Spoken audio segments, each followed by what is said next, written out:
तीन सूत्रीय मांग को लेकर आज धरने पर हैं आप? जी, मैं आज जो है 3 सूत्रीय मांग को लेकर के धरने पे बैठा हूँ। जो हमारी मुख्य मांगे हैं 3। नंबर 1 है कि आरक्षण को ख़त्म किया जाए और आरक्षण जो है जातिगत ना दे करके आर्थिक आधार पे दिया जाए। नंबर 2, SC/ST खत्म किया जाए अथवा इसमें संशोधन किया जाए। नंबर 3, सवर्ण आयोग का गठन किया जाए। अगर ये हमारी मांगे नहीं पूरी हुई तो हम लोग जो है देशव्यापी 1 दिवसीय धरना प्रदर्शन दिल्ली जंतर मंतर पे करेंगे, जो 22 फरवरी दिन रविवार को हम लोग जो है तय किए हैं।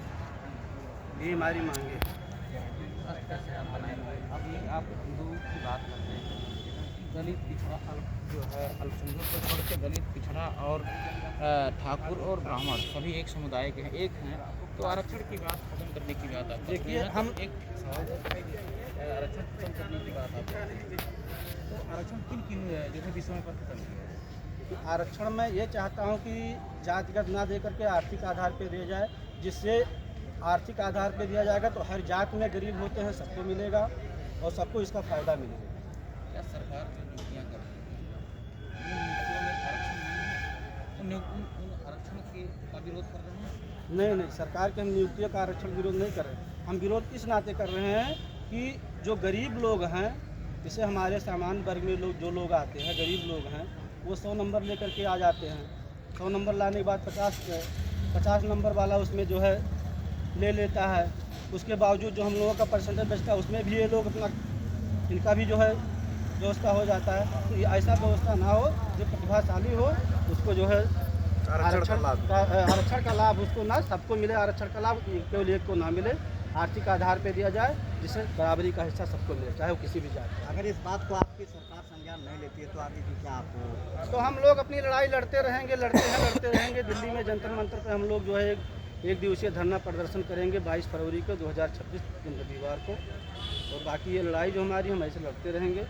सरकार अपना काम करेगी तो हम भी अपना कार्य कर रहे हैं, समाज के लिए लड़ाई लड़ते रहेंगे। चाहे इसके लिए हमें कहीं भी जाना पड़ेगा तो हम करेंगे। ज़मीन पे लड़ना होगा ज़मीन पे लड़ेंगे, सरकार से लड़ना होगा सरकार से लड़ेंगे, लेकिन हमारी लड़ाई जारी रहेगी। जैसे आरक्षण की बात करते हैं, कभी भी आते हैं, सवर्ण समाज से भी आते हैं और दलित समाज से भी आते हैं और बैकवर्ड से आते हैं, तो कहाँ जो है अड़चन पड़ रहा है हमें आरक्षण को लेकर के आपकी जो मांग है जी, क्यों ना इस परीक्षा को ऑनलाइन कर दिया जाए कि अगर ऑनलाइन सबमिट किया जाए उस आधार पर जो है लोगों को ये मिले, ऐसी मांगे क्यों नहीं आप लोगों की?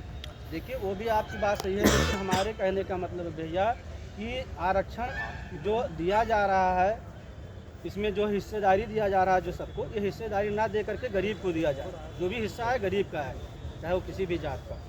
यानी आपका कहने का मतलब है कि ज़मीन जायदाद नौकरी सब में जो है बराबर की हिस्सेदारी? जी बिल्कुल, सबकी बराबरी की हिस्सेदारी हो, लेकिन वो गरीब को जो सरकार जो दे रही है व्यवस्था, वो जो व्यवस्था मिले सबको, गरीब को मिले। ऐसा आरक्षण व्यवस्था जी, सबको बराबरी का हिस्सा मिले। और SC/ST में देखिए, पहले इसमें ऐसा था SC/ST में कि जेल नहीं जाते थे लोग। आज तो ऐसा व्यवस्था सरकार ने कर दिया है कि बिना जांच पड़ताल के जेल भेज दिया जा रहा है। ऐसा व्यवस्था नहीं होना चाहिए। जांच पड़ताल हो, अगर दोषी पाया जाता है तो उसके साथ जो कार्रवाई करनी है सरकार उसके साथ कार्रवाई करे। और अगर ऐसे निर्दोष व्यक्तियों के साथ जो ऐसी स्थिति आ रही है, उनके साथ जो दुर्व्यवहार हो रहा है, साल 2 साल के बाद, 5 साल के बाद, 50 साल के बाद पता लगता है कि ये जो है निर्दोष है, तो उनका क्या व्यवस्था होना चाहिए? जो उनके साथ घटना हुआ है, क्या दोबारा वो जो उनके ऊपर FIR या जो भी मुकदमा किया उसके साथ होगा? ऐसा सरकार को ऐसा व्यवस्था करना चाहिए कि न्याय संगत। सर एक सवाल, जैसे NCRB रिकॉर्ड के मुताबिक सबसे ज़्यादा देखा जाए तो सबसे ज़्यादा शोषण किसी को हुआ सिर्फ दलितों पे हुआ है। इस पर क्या कहना है सर आपका? किस चीज़ पे? NCRB के रिकॉर्ड के मुताबिक यदि सबसे ज़्यादा शोषण सिर्फ किसी का हुआ है तो दलितों पे हुआ है सर। तो दलितों को कौन किया है? दलितों को ये सवाल तो हमारा आपसे है। तो दलितों पे कौन किया है? आप हमसे कर रहे हैं सवाल, तो दलितों पे कौन शोषण किया है? कौन कर रहा है? दलितों का शोषण कौन कर रहा है? कौन कर रहा है? आप बताइए। आपने SC/ST खत्म करने की बात की सर, कहीं ना तो कहीं हम तो इसमें संशोधन करने के लिए कह रहे हैं कि ये खत्म हो जाए। ऐसा ना हो कि कोई निर्दोष व्यक्ति फंसा जाए, निर्दोष व्यक्ति को उसमें ना घसीटा जाए, जो दोषी हो उसको जो है सजा मिले। ऐसी बहुत सी सारी घटनाएं हो रही है जो फर्जी निकलती है। हो गया।